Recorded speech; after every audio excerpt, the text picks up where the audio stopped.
I'm gonna make two things coalesce for you here in this video. Two very important topics that we're going to discover today. Firstly, Galactic Legends, the greatest individual units in the game, and two, how to mod them appropriately, because a Galactic Legend without good mods is like a sandwich that does not have any butter. It just doesn't taste very good, does it? Here we are, ladies and gentlemen. We have, at this moment in time, 10 Galactic Legends available to everybody in the game. Yes, we've got an 11th Galactic Legend coming sometime in the next 3 months with GL, Mando and Grogu, and once he drops we will revisit this list to make sure it is still appropriate. But for now, what I'm going to do is, in order of release of every single Galactic Legend, is I'm going to go over how to mod them and why, and whether or not that changes at different relic levels. So, because we are looking at order of release, we are going to start off with the first two Galactic Legends that join the game, Rey and Supreme Leader Kylo Ren, wherever he is hiding out. We'll start with Rey because Rey is bae. Absolutely love this girl. Her relevance in the meta has been a bit of an up and down roller coaster, but currently as things stand, she is a phenomenal Galactic Legend on offense and on defense. Predominantly she goes on defense, but that's just because she is so very good on defense that nobody takes her on offense.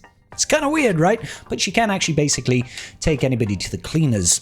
Alright, so Rey's Galactic Legend. The way you mod her doesn't necessarily change with relic levels. So, I'm not going to give you very specific damage thresholds at each relic level, because for Rey in particular, it's just going to scale. So what you want to be looking to do is trying to get mods that feed into her 3 priority stats.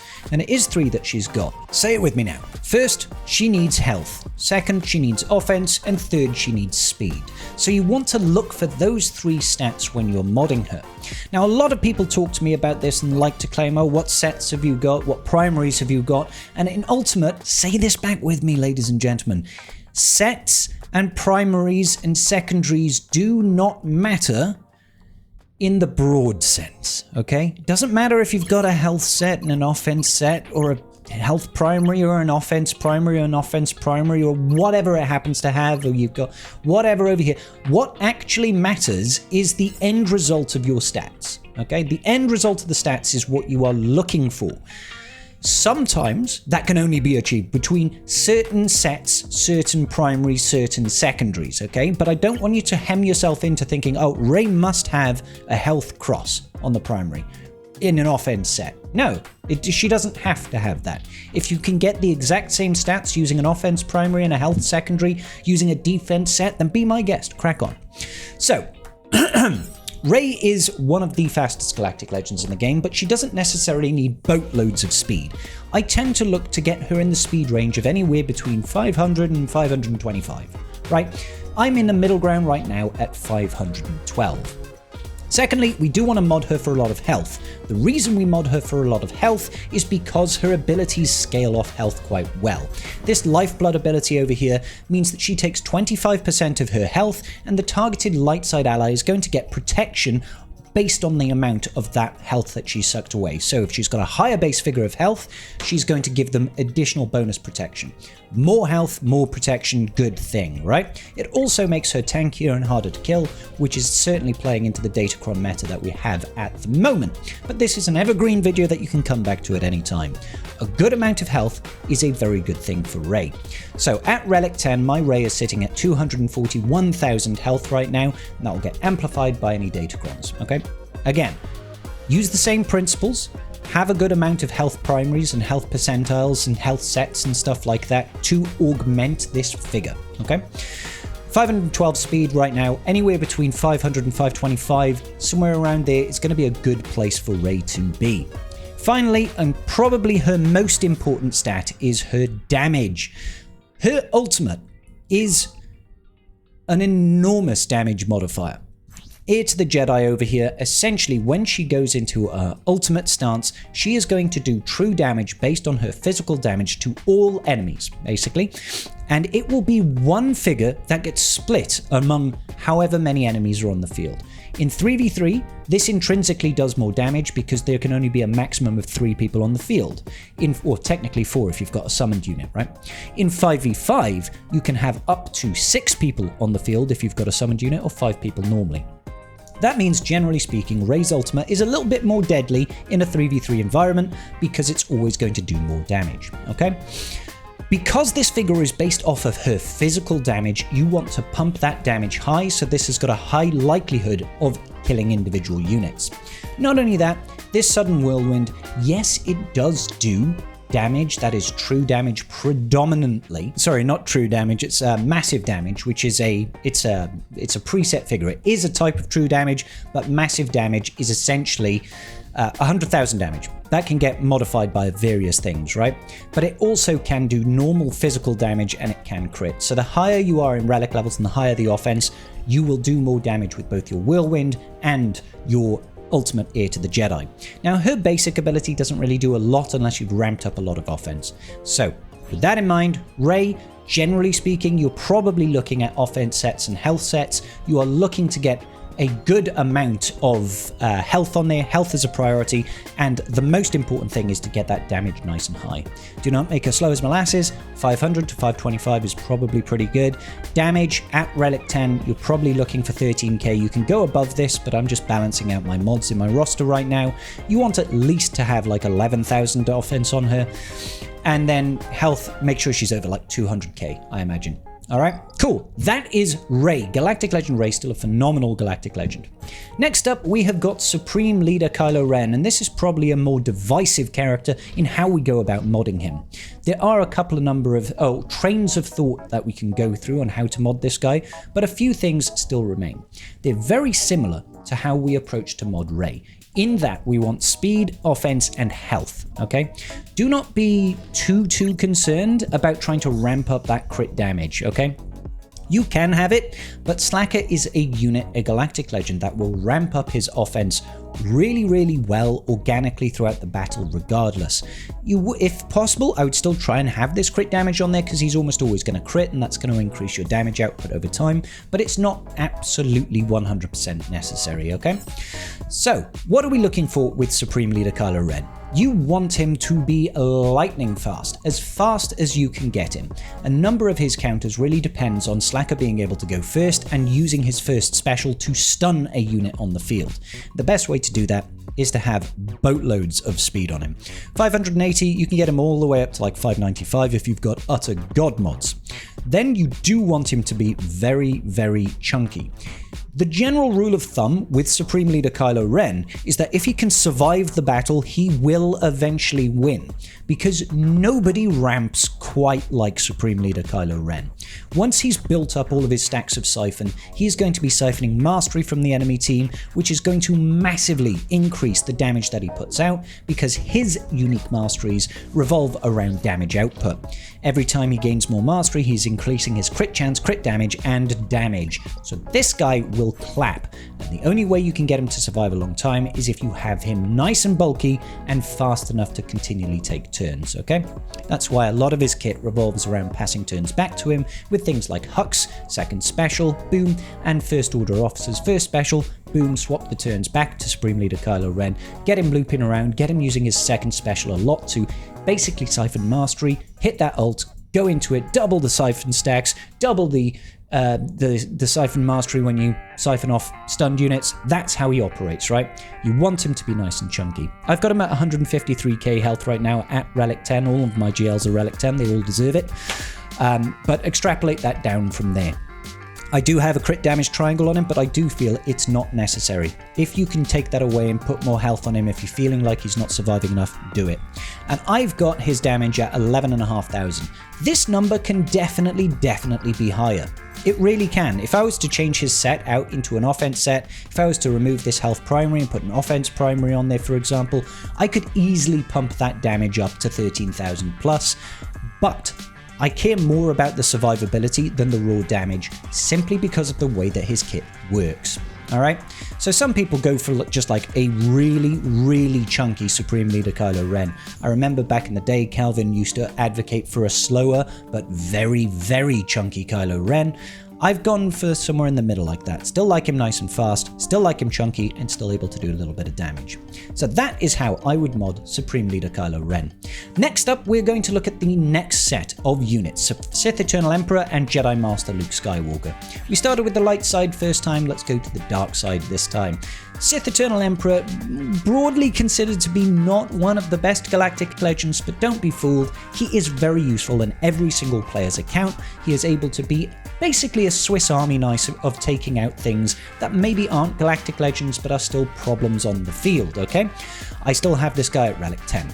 Now, when it comes to Sith Eternal Emperor, he only really cares about one stat, and that stat is health, okay? He's kind of like Slacker. You just want him to survive. So I don't really care too much about the speed here. I've only got him at 470. You could probably push him up to about 500 and he will still be doing pretty good stuff. But the main thing here is you want that health as high as possible. I've gone for 212,000 health here. The closer you can get it to 200k, the better off you're going to be. If you can get it beyond 200k, all the better for it. Now, he does do good damage. I mean, he's a special damage attacker, 14,500 here. He does do very good damage, especially if you let the battle drag out. One of the key mechanics of Sith Eternal Emperor is his ultimate, okay? When he goes into ultimate, he changes form. But one of the things that people often forget is that when you use this ultimate, at 100%, he actually doubles his mastery. So look at that. If he is the leader, all other dark side allies gain mastery equal to their current mastery until the end of the battle, right? Sith Eternal Emperor gains mastery equal to his current mastery until the end of battle and transforms into Sith Eternal Emperor Restored, okay? Basically, as the battle is progressing, whenever the enemy takes a turn and they are linked and they use an ability, Sith Eternal Emperor is actually going to be gaining additional mastery. And that mastery is actually going to ramp up his crit chance and damage and accuracy. Nobody really cares about accuracy. The days of the dodge meta are long since gone, and I'm pretty sure his basic can't miss when he's in his ultimate form. So, if you let a battle drag out without going into ultimate, even though he has it available, he can raise his mastery to very, very high levels because it is dependent on enemy turns and using abilities and all that sort of thing whilst they're linked or whilst they're deceived. If you save your ultimate until a later time in the match, you will double that mastery and give him boatloads of damage. So he can actually do really, really good work when he hits his ultimate. It's how we used to take out things like Bastila Lead JML with Watt. Very, very tanky teams. He can actually just outlast them and kill them. I believe it can also be done against like Jabba and stuff like that. So generally speaking, you don't want him slow as molasses. You want him lots and lots of health. And honestly, a bit of offense on him, like we've got here, a 5 roll on the offense secondary. This is a good mod. In fact, that would be really nice if I could calibrate that away, but I have no more calibration attempts. Yeah. Just have him decently fast at 470 plus. Around 500 would be pretty high-end speed for a C, but as much health as you can get. Because all he really needs to do is survive until he gets his ultimate. Alright? After the ultimate, it's usually game over. His biggest issue, the biggest reason he doesn't survive things, is that most people don't want to take in a full team of Sith with him because it just ends up being terrible banners in GAC, so they go for like a C-Watt scenario to put the tank tech on him so that he can survive long enough and he can cleanse off things like ability blocks so that he doesn't get stuck, and heal immunity and shock and all that sort of thing. And then he just ends up not being able to survive into the ultimate and take out the enemy team. Alright, so lots and lots of health. If you can get loads of defense on him as well, that'd be amazing. Alright, let's look at one of my all-time favorite galactic legends who is sadly underperforming for most of his career, Jedi Master Luke Skywalker. I love this bloke and he's about to have a complete flicking glow-up when we get Jedi training Leia into the game in a few short months. Jedi Master Luke Skywalker, he cares about a couple of stats. The most important stat for him is protection, then it is speed, and then it is potency. Those are your 3 key stats for JML. One thing to note about Jedi Master Luke Skywalker is that you can actually mod him intrinsically different if you are below Relic 9. The reason I say that is both Relic 9 and Relic 10 give rather significant jumps in protection, and that protection is how he does his damage through his leadership. If he is Relic 7 or Relic 8, his base protection is much lower and he gets much less benefit from being able to be modded for high levels of protection. This is really controversial, but Jedi Master Luke Skywalker, Relic 7 and Relic 8, I believe you are actually better served modding him for offense. He does significant damage with things like Efflux. This attack hits hard, and JML is no slouch in the damage department, but most people do not mod him for offense, they mod him for protection. If you are not Relic 9, Relic 10, I do recommend people go full offense. So you still want to have him speedy. If you can get him around 560, even 540 is sufficient enough. Mod him for offense if you are below Relic 9, in my opinion, okay? If you are Relic 9 and above, protection is definitely the way to go. I mean, we could roll this back and say it can be dependent as well on the Datacron sets. If we've got Datacron sets that have got massive increases to protection in the secondary stats, then maybe you still mod him for protection, because all of that damage can be massive with his leadership, because his leadership offers you the ability of inherited teachings. Basically, this inherited teachings is a unique leadership ability that lets you call other light side allies to assist, and they will deal damage based on 60% of Jedi Master Luke's protection. The higher his base protection, the more damage that deals. So if you look at mine right now, before Datacrons, he's got 190,000 protection. We are essentially looking at 60% of, let's just say it's 200,000, 50% would be 100,000, 10% would be an extra 20. So we are looking at 120,000 damage nearly in true damage every time using Inherited Teachings. That is obnoxiously high. If you start throwing on Datacrons that massively buff up this protection, the stat rolls in particular on Datacrons will still add to the damage, but things like the level 3, 6, and 9 won't. You can do redonkulous damage with JML, okay? It's just all kinds of nutty.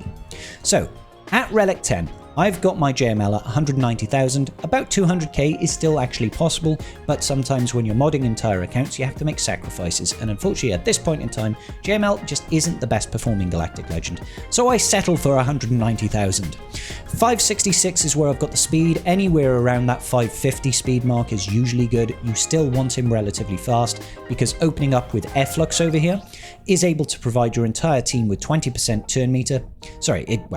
It removes 20% turn meter from the enemy team, which is really, really nice. And then all your Jedi allies gain 15% turn meter. So it creates a 35% turn meter differential, essentially. So the faster he goes and uses that Efflux, basically your whole team gets to go. He also has a chance of landing ability block on this ability, which is even better, because then when your enemies take their first turn, they can't use any special attacks. This is why it's also really important to try and give a little bit of love to his potency. Now, I don't have much in the way of potency on him, but I do have, of course, Relic 10. Relic 10 does give you 10% additional base potency, which is rather nice, okay? So if you can get this potency up to like 90% plus, that's always a good sign, truth be told. Okay, so speed, we've got him at 566, protection, 190 to 200k if you are at like Relic 10. If you are Relic 9, you are probably looking at around about 150,000 that you can probably reach. And below that, like I said, I'd probably look to go for offense modded JML. He's still great at that point. Okay, after we've done C, we've done JML, the next two rounds of Galactic Legends were Jedi Master Kenobi and then Lord Failure. We'll start off with JMK. So, JMK, look at this boy. He's modded terribly. The reason he's modded terribly right now is I'm trying something a little bit differently. But JMK cares about a couple of things. He cares about speed, survivability, and damage output. Okay, do not be fooled. JMK can do very, very good damage. He can do very, very good damage. What he needs to be able to do is take the time to ramp up the damage on I will do what I must. The ability that basically misses 9 times out of 10 because JML is as blind as a bat. However, every time you use this ability and you call himself to assist, I believe, it increases the damage that this can do. Yeah, where is it? This ability does 50% more damage on subsequent uses, stacking to a maximum of 10%. Yep. If Jedi Master Kenobi is selected, yeah. So basically, if you use it on himself, he gives himself a big ult charge, and it will deal 50% more damage up to 10 times. So it can do 500% more damage, which is 6 times the normal damage it deals over time. He also benefits from higher levels of relic levels on his team and on himself, because he is passing mastery back and forth with any targeted abilities, and whenever Galactic Republic allies target him with an ability, he's gaining a percentage of their mastery. and his mastery is tied to crit chance, crit damage, and damage. Over time, this guy can deal good damage. So you want him fast, you want him damage output, and you want him chonky, alright? So my particular JML is just under 120,000 health. He's about 570 speed, which is decent enough speed for a JMK, sorry, not GML. He does have a crit damage triangle on him, because I do like that. And then we are just looking at damage. Now, I've gone a little bit easy on my JMK at the moment because he's kind of fallen off, I guess is the best way to describe it. I'm sure he'll have his day in the sun once again in the future. But if you can get him over 11,000 offense, you're going to be in a pretty good spot. Scale this back by about 500 for each relic level you are away from relic 10, and you're probably going to be okay. So relic 9, if you can get him to like 10,500 physical offense, as well as still having that crit damage triangle and a good amount of speed and survivability, you'll be in a pretty good spot. Let's take a look then at Lord Vader. Lord Vader can be modded in a number of ways. Again, key principles for him, kind of similar to JML. You want him to be fast and you want a boatload of protection. But don't be fooled, Lord Vader can do boatloads of damage if you mod him for offense, okay? I don't recommend it, but you can do some interesting stuff with pure damage on this boy. So, what are we looking at over here? I've got this guy, and you could definitely do much better than this. I've got Lord Vader. He's rocking 176,000 protection right now. You could easily get that to 200,000 if you were in the Relic 10 range, and then it will extrapolate from there. Most importantly, get him nice and fast. Faster is better because as soon as you can get that unshackled emotions or whatever it is off and put out all of those dots and things like that and the daisies, the more turns you take, the more ults he gets, the more powerful and scary he becomes, is a good thing. I've gone for crit damage on the triangle because he does do damage, offense on the cross, but that's really just in service of getting that crit damage to 192% and getting my damage output to 12,500. Or 12,660. Don't forget, these are Relic 10, so you want to take off about 500 of that offense for each Relic level you are below that point. Every GL, in my opinion, should be a minimum of Relic 7, okay? Minimum of Relic 7, maximum of whatever the highest Relic level is, because they all deserve it. They have different priorities, but they all do deserve it. Okay, so lots of protection, lots of speed, lots of damage. That's what Lord Vader really, really wants. How you get there, kind of up to you. Alright, who is next, ladies and gentlemen? After that, we had Leia Organa and we had Jabba. Leia and Jabba. Who should we start with? We went with JMK last time. Let's go for Jabba the Hutt. Jabba the Hutt is interesting because he is one of the slower... Don't laugh, Jabba. I'm talking. He is one of the slower Galactic Legends, and he is more dependent, I suppose, on his team than many of the other Galactic Legends are. Okay, so... what are we looking for Jabba? We are looking for a decent amount of speed. I've got him at 551 here, and you want him to be chunky and tenacious. Tenacious will help you in a number of ways. Stopping getting ability blocked is very, very useful. Stopping things like shock and heal immunity and all this sort of good business is very useful to close out a couple of counters. You don't need to necessarily focus on any sort of damage output. His damage is largely indirect. He puts things out like thermal detonators, amplified by characters like Bausch, sending out even more thermal detonators, which is then going to also raise the mastery of the team. Ultimately, it's in service of getting to that ultimate and using the Rancor to eat key units of the enemy team and giving everybody lots of health. So if you can mod this guy to have decent speed, like I said, around 550, a good amount of health, and even tenacity to stop him getting debuffed, and whatever armor that you can throw on him, mine is still relatively low at 61.4%, the better off he's going to be at surviving and reaching his ultimate each turn. Just keep looping that around and you'll eventually get into the juicy business. Alright, let's take a look then at Leia Organa. Leia Organa is probably one of the best PvP Galactic Legends in the game. She is all the way up there alongside your characters like Glat, alongside your characters technically like Pirate King Hondo. There are a lot of good Galactic Legends in terms of offensive capabilities, but she works both offensively and defensively. What Leia really cares about is being able to take lots of turns and to be survivable. It is really a pain in the ass to put this girl down. She takes a long time to chunk down because she is going to be limiting the amount of debuffs that you can do, turn meter that you can do, crits that you can do, and then she's going to come around and she's going to hit you with her ultimate. If she gets any kills, she's going to revive the team, they're going to survive. It's a terrifying proposition, okay? So with that in mind, we've got health sets and we've got speed sets. I've got her at 190,000 health and 560 speed. Yes, you can up these numbers. Again, this is about my mods not being the best in the world and me having a late game roster, which means I need to try and disperse those mods as far as possible. So let's look at the individuals just in case. Got health primary over here, health and health and health. We want her to be nice and survivable. If you've got anything with additional defense that you can throw on there, all the better. Defense is always useful to have. I don't really have much in the terms of defense over here, but lots of defense is always a good thing. People underestimate the value of defense in this game. Having good amounts of armor is better oftentimes than having higher levels of health or protection. Not many units these days have got loads and loads of armor penetration or resistance penetration or defense penetration, whatever you want to call it, or whatever aspect it applies to. But that will keep her in the game. And realistically, that's what you want to do. She's not the main source of damage. She does do really good supplementary damage with tactical offense and her ultimate. But the main source of damage is characters like Drogon hitting like an absolute truck with his basic on his first turn, oftentimes just immediately wiping out one unit. So make her nice and survivable, but also fast enough to take advantage of it.